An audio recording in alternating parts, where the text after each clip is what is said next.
മക്കളൊക്കെ നല്ലോണം തന്നെയാണ് വളരുന്നത്. എനിക്ക് കള്ളിനെ കുറിച്ചും കഞ്ചാവിനെ കുറിച്ചും ഒന്നും ഞാൻ ക്ലാസ് എടുക്കുന്നില്ല. കള്ളും കഞ്ചാവെല്ലാം പിന്നീട് വരുന്ന പ്രണയമൊന്നും ഞാൻ പറയുന്നില്ല. പക്ഷേ എനിക്ക് ഇങ്ങോട്ട് അറിയേണ്ടെന്ന് അറിയോ, നിങ്ങളെ വീട്ടിൽ എന്ത് നാശം ഉണ്ടാവും ഞാൻ ഇപ്പം പറഞ്ഞത്. മക്കളെല്ലാം എങ്ങനെ ഉണ്ട്? മക്കൾ തന്നെ 18 വയസ്സിന് താഴെ പറഞ്ഞാലൊക്കെ കേൾക്കുന്നുണ്ടാ? ഞാനിത് കുന്നുമ്മക്കര കഴിഞ്ഞതെന്ന് ചോദിച്ചപ്പോ കുഞ്ഞുങ്ങൾക്ക് പറയുന്നതെല്ലാം കേൾക്കുന്നുണ്ടോ എന്ന് പറഞ്ഞപ്പോ ഒരു അമ്മ പറഞ്ഞ പാമ്പിന്റെ ചെവിയാവൂന്, എന്ത് പറഞ്ഞാലും കേൾക്കും. ഞാൻ അതാണോ നിങ്ങളോട് ചോദിച്ചത്? എന്ത് കേൾക്കുന്നുണ്ടോ ചോദിച്ചത്? അനുസരണ ഉണ്ടോന്ന് ചോദിച്ചു. നിങ്ങളെ മക്കൾക്ക് അനുസരണ ഉണ്ടാ? രാവിലെ 6 മണിക്ക് എണീക്കുന്ന പറയുമ്പോൾ ചില ഫടക്കാന്ന് പറഞ്ഞാൽ എണീക്കുന്നുണ്ടാ? രാത്രി 10 മണിക്ക് ഉറങ്ങുന്ന പറയുമ്പോൾ കടകടാന്ന് പറഞ്ഞാൽ ഉറങ്ങുന്നുണ്ടാ? നിങ്ങൾ കൊടുക്കുന്ന മമ്പയരും മുതിരിയും മുത്താറിയും എല്ലാം ആയിട്ടുകൾ ഉളുകുളും പറഞ്ഞ് കുടിക്കുന്നുണ്ടാ? ഇല്ല. ട്രൗസറെല്ലാം ഉടുക്കേണ്ടടുത്ത് തന്നെയാണോ ഉടുക്കുന്നത്? മുടി വിചാരിച്ച പോലെ പിടിച്ചാൽ കിട്ടുന്നുണ്ടാ? ഇല്ല. എന്നിട്ട് നിങ്ങൾ പറയാം എന്റെ പേര് ബാപ്പ, ഇത് ഉമ്മ, ഞാൻ ഐറ്റേക്കെല്ലാം കൊടുക്കുന്നുണ്ട്. എന്ത് കൊടുക്കുന്നുണ്ട്? ഒരു കുട്ടിയെ 18 വയസ്സ് വരെ നിയന്ത്രിക്കാനും ശാസിക്കാനും കപ്പാസിറ്റി ഉള്ളവന്റെ പേരാണ് രക്ഷാകർത്താവ്. ആ കുട്ടി അച്ഛനും അമ്മയും ഉമ്മയും ഉപ്പയും പറയുന്നത് അനുസരിക്കണം. ഓക്കെ, എത്ര വയസ്സ് വരെ? 18 വയസ്സ് വരെ. അവിടെ നമ്മളെ പോയിന്റ്. ഞാൻ കള്ളിനെ കുറിച്ചും കഞ്ചാവിനെ കുറിച്ചും പ്രണയത്തെ കുറിച്ചും സംസാരിക്കാത്ത എന്താ അറിയോ? ഈ 18 വയസ്സ് വരെ നിങ്ങളെ മക്കളെ നിങ്ങളെ കൈയോട് ചേർത്ത് പിടിക്കാൻ പറ്റിയിട്ടുണ്ടായെങ്കിൽ നിങ്ങൾ രക്ഷപ്പെട്ടു. എന്താ നിങ്ങളെ മക്കൾ പറഞ്ഞാൽ അനുസരിക്കാത്തത്? നിങ്ങൾക്ക് അങ്ങനെ ഇഷ്ടമില്ല. എന്റെ കുട്ടി 6 മണിക്ക് എണീക്കുന്ന പറയുമ്പോൾ നിങ്ങളോട് എണീക്കുന്നത് ഇഷ്ടമല്ല. ഫോൺ എടുക്കരുത് എന്ന് പറയുമ്പോൾ ഫോൺ എടുക്കാതിരിക്കുക എന്നുള്ളത് നിങ്ങൾക്ക് ഇഷ്ടമല്ല. ആണോ? പറ. നിങ്ങൾ മിണ്ടാത്ത കുട്ടിക്ക് 18 വയസ്സ് വരെ ഓന്റെ ഇഷ്ടത്തിന് നടന്നോട്ടെ എന്നാണോ നിങ്ങളെ ഇഷ്ടം? പോട്ടെ, ഈ 18 വയസ്സ് വരെ നിങ്ങളുടെ വീട്ടിലുള്ള 18 വയസ്സ് വരെയുള്ള പിള്ളമാർ എടുത്തു അയച്ചെടുപ്പോയി. നിങ്ങളുടെ വീട്ടിലെ ആ കുട്ടികളൊന്നും വരാതിരുന്നത് ഒന്ന് പറഞ്ഞാട്ടെ. എടുപ്പോയി അയച്ചില്ലല്ലോ. ആ ചെറിയ കുട്ടി പറയാ അങ്ങുണ്ട്. നിങ്ങളോട് ആവൂലട്ടോ. നിങ്ങൾ പറയുന്ന മറുപടി എന്താ പറയുക? എന്താ നിങ്ങളെ മക്കളെ കൂട്ടി വരാത്തത് എന്ന് ചോദിച്ചാൽ നിങ്ങൾ പറയുന്ന മറുപടി എന്താ പറയുക? ഞാൻ പറഞ്ഞിട്ട് എന്താ പറഞ്ഞ മറുപടി? ഇന്ന് വരൂലപ്പ ഐറ്റുകള്, നമ്മളോടി ഒന്നും നടക്കൂല ഐറ്റുകള്. ഐറ്റുകളെ ടീം വേണം. അത് തന്നെയാണ് എനിക്ക് ഇങ്ങോട്ട് പറയാനുള്ളത്.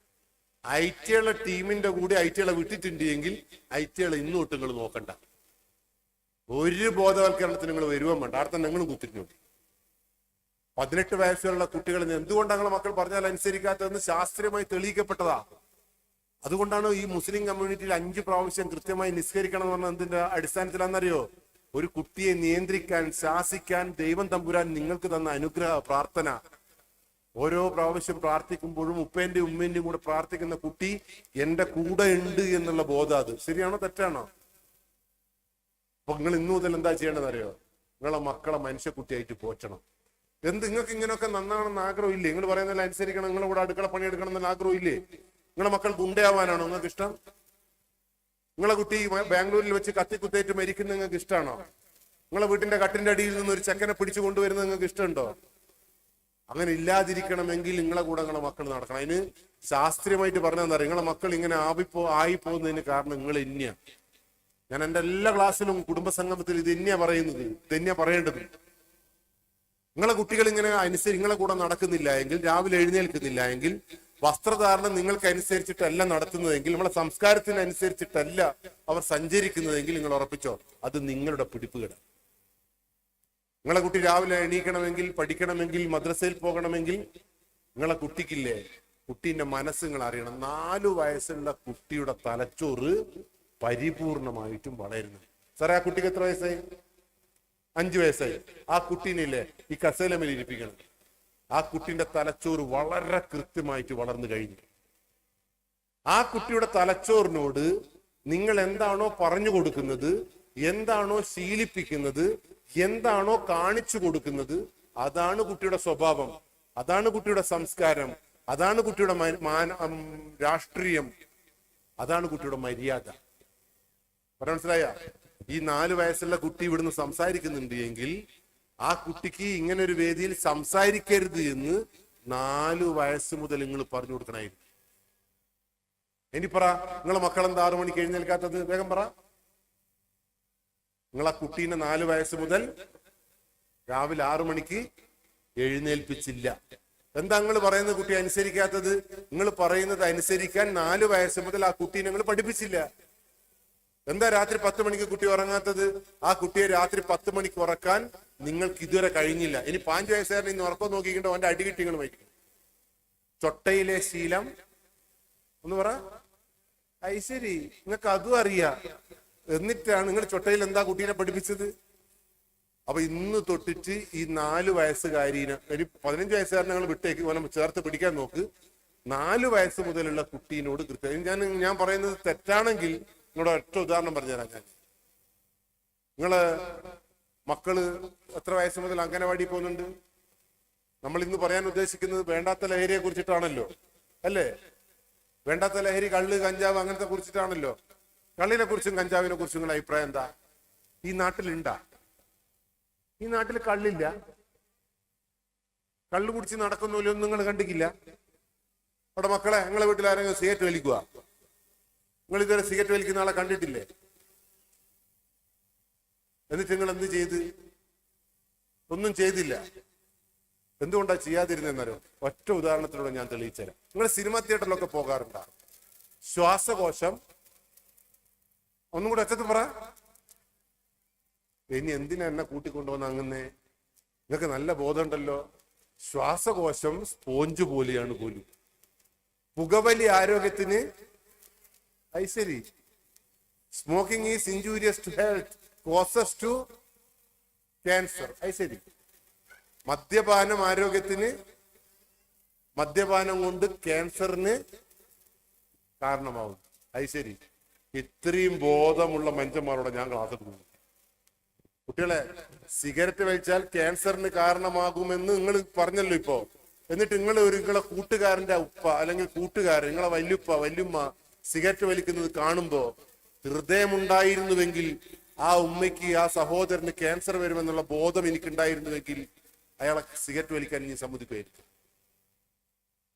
കള്ളു കുടിച്ചാൽ ക്യാൻസർ വരുമെന്നുള്ള ബോധമുള്ള ഒരു മനുഷ്യ ഹൃദയത്തിന് തന്റെ സഹപ്രവർത്തകൻ, സഹപാഠി, അല്ലെങ്കിൽ കൂടപ്പിറപ്പ് കള്ളു കുടിക്കുന്നത് കാണുമ്പോ എങ്ങനെയാ കണ്ടിരിക്കാൻ കഴിയുന്നത്? ഇവിടെ എന്തിനാ നമ്മൾ ഇതൊക്കെ പറഞ്ഞു തരുന്നത്? അപ്പൊ സ്വാഭാവികമായിട്ടും നിങ്ങൾക്ക് ആ സംഗതികളൊക്കെ ഒരു പരസ്യം പോലെയാ തോന്നിയത്. ശരിയല്ലേ? നിങ്ങളിപ്പോ ഞാൻ പറഞ്ഞപ്പോ നിങ്ങൾ ഏറ്റു പറഞ്ഞു. എന്തുകൊണ്ടാ കുട്ടിക്ക് ഇതിന് പേടിയില്ലാത്തത്? കേരളത്തിന്റെ ഒരു സംഗതി കൂടി പറഞ്ഞാൽ ഞങ്ങൾക്ക് കുറച്ചും കൂടി പേടിയാവും. നിങ്ങളെ വീട്ടിൽ ആരെങ്കിലും കള്ളു കുടിക്കുന്നുണ്ടാ? ഒന്നുകൂടി ഒച്ചത്ത് പറ, ഒന്നും കൂടി ശബ്ദത്ത് പറ. ഇത്രയും കള്ളത്തരം പറയുന്ന നാട് ഞാൻ ആദ്യമായിട്ട് കാണുന്നു. കാരണം എന്താ അറിയോ? നിങ്ങളിപ്പം പറഞ്ഞത് ശരിയാണ്, ഇല്ല എന്ന് പറഞ്ഞത് ശരി തന്നെയാണ്. പക്ഷെ നിങ്ങൾക്ക് കഥ അറിയില്ല. കേരളത്തിന്റെ സ്ഥിതിവിശേഷം നിങ്ങൾക്ക് അറിയില്ല. കേരളത്തില് 2018 കേരളം ലഹരിയുടെ ഉപയോഗത്തിൽ 8ാം സ്ഥാനത്തുള്ള സംസ്ഥാനമായി.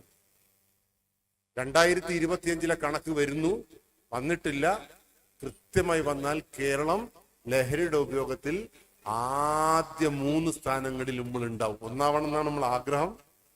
അത് ഞാൻ പറയുന്നില്ല, പക്ഷെ 3 സ്ഥാനങ്ങളിൽ നമ്മൾ ഉണ്ടാവും. എന്റെ സിമ്പിൾ ആയിട്ടുള്ള ഒരു ചോദ്യം എന്നറിയോ? 2018 8ാം സ്ഥാനത്തുള്ള കേരളം 2025 എങ്ങനെയാണ് ആദ്യ 3 സ്ഥാനങ്ങളിലേക്ക് വന്നത്? നിങ്ങൾ ആരെങ്കിലും ചിന്തിച്ചോ?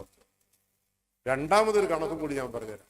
2023 കേരള ഗവൺമെന്റിന്റെ കണക്ക് പ്രകാരം കേരളത്തിൽ വിറ്റ മദ്യത്തെ ഇവിടുത്തെ ജനസംഖ്യ കൊണ്ട് ഹരിച്ചു.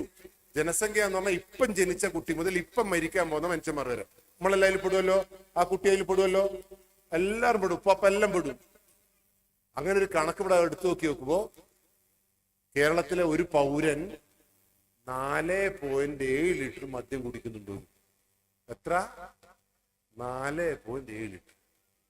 അതായത് സാറേ, നിങ്ങൾ കള്ളു കുടിക്കുന്നുണ്ടാ? ഇല്ല. എങ്കിൽ നിങ്ങൾ കുടിക്കുന്നുണ്ടാ? നിങ്ങൾ കുടിക്കുന്നില്ല എങ്കിൽ നിങ്ങൾ 13 സംതിങ് കുടിക്കണം. നിങ്ങളെ പേര് 4.7 ലിറ്റർ ആരോ കുടിക്കുന്നുണ്ട്. മനസ്സിലായില്ലേ? അതായത് നിങ്ങൾ കുടിക്കുന്നുണ്ടാ? ഇല്ലെങ്കിൽ 9.4 ഡു നോട്ട് ഡിസ്റ്റർബ് കുടിക്കണം. നിങ്ങളും കുടിക്കുന്നില്ല, നിങ്ങൾ 13 സംതിങ് കുടിക്കണം. ഇനി നിങ്ങളൊന്നും കുടിക്കുന്നില്ല എന്ന് പറഞ്ഞിട്ട് പണ്ടാരം ഞാൻ കുടിച്ച് പറ്റിക്കണം. ഇവിടെ ആരോ കുടിക്കുന്നുണ്ട്. നിങ്ങളെ പേരിൽ 4.7 ലിറ്റർ ആരോ കുടിക്കുന്നുണ്ട്. പോട്ടെ, നിങ്ങളവിടെ വിട്ട് അതെല്ലാം വിട്ടേക്ക്. ഞാനിപ്പോ നമ്മൾ കുടുംബസംഘമാണല്ലോ. ഞാൻ നിങ്ങൾ ഒരു കാര്യം എന്റെ എളിമയോടുകൂടിയുള്ള ഒരു ഉപദേശം ഞാൻ പറയട്ടെ. നിങ്ങൾ തൽക്കാലത്തേക്ക് ഇന്ത്യ നന്നാക്കുമെന്ന് നിൽക്കണ്ട. അതല്ല, ആരെങ്കിലും നന്നായിക്കോട്ടെ. നിങ്ങൾ ദയവ് ചെയ്ത് കേരളം നന്നാക്കുമെന്ന് നിൽക്കണ്ട. അതും ആരെങ്കിലും നന്നാക്കട്ടെ. ഈ പഞ്ചായത്ത് നിങ്ങൾ തീരെ നോക്കണ്ട. അതല്ല, ആരെങ്കിലും നന്നാക്കട്ടെ. ഈ കുടുംബ സംഗമം നടക്കുന്ന ഈ നിമിഷം മുതൽ എനിക്കൊരു ആത്മാർത്ഥ ഹൃദയമുള്ള മനുഷ്യനായിട്ട് എനിക്ക് എന്റെ കൂടപ്പിറപ്പുകളെ പോലെ തോന്നി നിങ്ങളോട് പറയാനുള്ള ഒരു ഉപദേശം എന്താ അറിയോ? നിങ്ങൾ ഈ നിമിഷം മുതൽ നിങ്ങളുടെ വീട് സുരക്ഷിതമാണെന്ന് ഉറപ്പാക്കുക. നിങ്ങളെ വീട് സുരക്ഷിതമാണോ? ഈ 330 ഈ മഹലിലെ 330 വീടുകൾ സുരക്ഷിതമാണോ? Yes or no? Very good. എങ്ങനെയാ സുരക്ഷിത എന്ന് പറഞ്ഞേ? ഞാൻ കഴിഞ്ഞ ഒരു കുടുംബസംഗമത്തിൽ ക്ലാസ് എടുത്തപ്പോ ഒരു ഗൾഫിലുള്ളവർ പറയാ, എന്റെ വീട് സുരക്ഷിതാടോ. എങ്ങനെ? ഐറ്റ പൂട്ട, ഗൾഫിൽ നിന്ന് കൊണ്ടുവന്ന പൂട്ട്. അതെ, അതിന്റെ താക്കോൽ എനക്ക് മാത്രം. അങ്ങനത്തെ പൂട്ട ഒന്നാ പോലും ഉണ്ടാക്കിയിരുന്നു. എനിക്ക് ഇങ്ങോട്ട് പറയാനുള്ളതല്ലോ, വാതിലൊന്നും വീട്ടിൽ വേണമെന്നേ ഇല്ല. കള്ളന്മാരെ പോലെ ഇങ്ങ് വന്നായില്ലേ. എന്ത് പൂട്ട്? ആ ചങ്ങയുണ്ടല്ലോ കുർവാ സംഘം വന്നാൽ നിങ്ങളെ ഏത് ലോകത്തെ പൂട്ട് കുട്ടിയാലും ഒരു മരം കൊണ്ട് ഇടിച്ചിട്ട് ആ പൊട്ടിച്ചിട്ടാ കയറുക. ആ വാതിൽ ബ്രേക്ക് ചെയ്ത് കയറുന്ന സംഘത്തിനെ കാണുമ്പോൾ നമ്മൾ പറയൂ അത് കുർവാ സംഘമാണ്. രണ്ടാമത് അടുക്കള വാസു വന്നില്ലേ. അടുക്കള വാസു വന്ന ഞങ്ങളെ വീടിന്റെ മുന്നിലെ വാതിൽ തുറന്നാൽ അടുക്കള വാസു മാന്യനായി മുന്നിൽ കൂടി കയറൂല. അടുക്കളേന്റെ വാതിലോ ജനലോ പൊട്ടിച്ചിട്ടേ ഓൻ കയറും. മുട്ടച്ചാത്ത് വന്നാലോ അടുക്കളയിലൂടെ കയറിയിട്ട് മുട്ട ഓംലെറ്റ് ഉണ്ടാക്കി തിന്നിട്ടേ ഓൻ കാക്കുള്ളൂ. ഗരുഡൻ ജോൺസ് ആണ് നിങ്ങളെ വീട്ടിൽ വരുന്നതെങ്കിൽ ഏടെ തുറന്നിട്ടിട്ടും പൂട്ടിയിട്ടും കാര്യമില്ല, അവൻ മേലെ കൂടിയേ വരും. അതുകൊണ്ട് അവനെ ഗരുഡൻ എന്ന് വിളിക്കുന്നു. അപ്പൊ നിങ്ങളെ പൂട്ടുണ്ടെന്നും കാര്യമുണ്ടാ. എന്നാലും അവിടെ പൂട്ടേക്ക് ഒരു ധൈര്യത്തിനവിടെ നിന്നോട്ടെ. അതുകൊണ്ട് നിങ്ങളെ വീട് സുരക്ഷിതമാണെന്ന് എനിക്ക് പറയാൻ പറ്റും. പക്ഷെ ഒരു കാര്യം ഓർമ്മിച്ചോ, നിങ്ങളെ വീട് സുരക്ഷിതമാണോ ആവണമെങ്കിൽ ഈ നിമിഷം മുതൽ നിങ്ങൾ ലഹരിയുടെ ലോകത്ത് നിന്ന്, ക്യാൻസറിന്റെ ലോകത്ത് നിന്ന് നിങ്ങളെ മക്കളെയും നിങ്ങളെയും രക്ഷപ്പെടുത്തണം. നിങ്ങളെ പേരിൽ 4.7 ലിറ്റർ ആരോ കുടിക്കുന്നുണ്ടെന്ന കണക്ക്. ഞാൻ ചോദിക്കട്ടെ, നിങ്ങളെ വീട്ടിൽ ആരോ കുടിക്കുന്നുണ്ടാ? ഒന്നും കൂടി വീട്ടിന്റെ ഉള്ളിലേക്ക് എല്ലാവരും പോടും. നിങ്ങളെ വീട്ടിലേക്ക്, ഓരോരുത്തരുടെ വീട്ടിലേക്ക് പോടും. നിങ്ങൾ വീട്ടിലേക്ക് പോയാ നിങ്ങളെ വീട്ടിൽ ആരെയും കുടിക്കുന്നുണ്ടാ, വലിക്കുന്നുണ്ടാ? യെസ് ഓർ നോ എന്ന് മാത്രം പറ.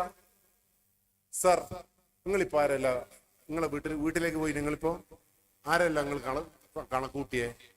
ആരെങ്കിലും കുടിക്കുന്നുണ്ടോ എന്ന് നോക്കിയപ്പോ നിങ്ങളിപ്പോ ആരല്ല ആലോചിച്ചാരല്ല? ഏട്ടൻ,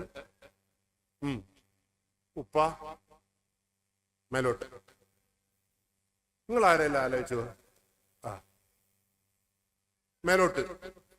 ഞാനൊരു സ്വകാര്യം ചോദിക്കട്ടെ, നിങ്ങൾ എല്ലാവരും എന്താ മേലോട്ട് വന്നു? അങ്ങനെ മേലോട്ടുള്ള ആളുകൾ മാത്രമാണ് കുടിക്കുന്നതെങ്കിൽ, ആ മേലോട്ടുള്ള ആളുകൾ മാത്രമാണ് വലിക്കുന്നതെങ്കിൽ 2018 വലിക്കുന്ന പോലെ തന്നെയല്ലേ ഇപ്പം വലിക്കുന്നുണ്ടാവുക? പോലെ തന്നെയല്ലേ ഇപ്പം കുടിക്കുന്നുണ്ടാവുക? അപ്പൊ 2018 കുടിക്കുന്ന മുതിർന്ന ആൾക്കാരാണ് കുടി നിങ്ങളെ കണക്ക് പ്രകാരമെങ്കിൽ 2018 8ാം സ്ഥാനത്തുള്ള സംസ്ഥാനം 2025 എങ്ങനെ 3ാം സ്ഥാനത്തേക്ക് എത്തി? അപ്പം മുതിർന്നവനല്ല ഇവിടുത്തെ കണക്ക്. ഇപ്പൊ 2023 2ാമത്തെ കണക്ക് കേൾക്കുമ്പോൾ നിങ്ങൾ കസേലമെന്ന് വീഴാണ്ട് നോക്കണം. കേരളത്തിന്റെ കണക്ക് പ്രകാരം കേരളത്തിൽ ലഹരി വസ്തു ഉപയോഗിക്കുന്ന മനുഷ്യന്റെ ഏറ്റവും ചെറിയ പ്രായം കേട്ടാൽ ആരും പരസ്പരം ഞെട്ടരുത്. കേരളത്തിൽ ലഹരി വസ്തു ഉപയോഗിക്കുന്ന മനുഷ്യന്റെ പ്രായം 12 വയസ്സാണ്. എത്ര? നിങ്ങൾ ആരെങ്കിലും നിങ്ങളെ വീട്ടിലെ 12 വയസ്സുകാരൻ ഞാൻ ചോദിച്ചു കള്ളു കുടിക്കുന്നുണ്ടോ എന്ന് ചോദിച്ചപ്പോ ഏതെങ്കിലും ആള് എന്റെ 12 വയസ്സുള്ള മകനെ കുറിച്ച് ആലോചിച്ച? ഇപ്പം പിടുത്തം കിട്ടിയോ കേരളം എങ്ങനെ 1ാം സ്ഥാനത്തേക്ക് കുതിക്കുന്നതെന്ന്? നിങ്ങൾ ആരും ചർച്ച ചെയ്യപ്പെടാത്ത, ആരും ശ്രദ്ധിക്കാത്ത, എന്റെ മകനും മകളും സുരക്ഷിതമാണെന്ന് വിശ്വസിക്കുന്ന ഈ ലോകത്ത് അവരെയാണ് ലഹരി മാഫിയ വേട്ടയാടപ്പെടുന്നത്.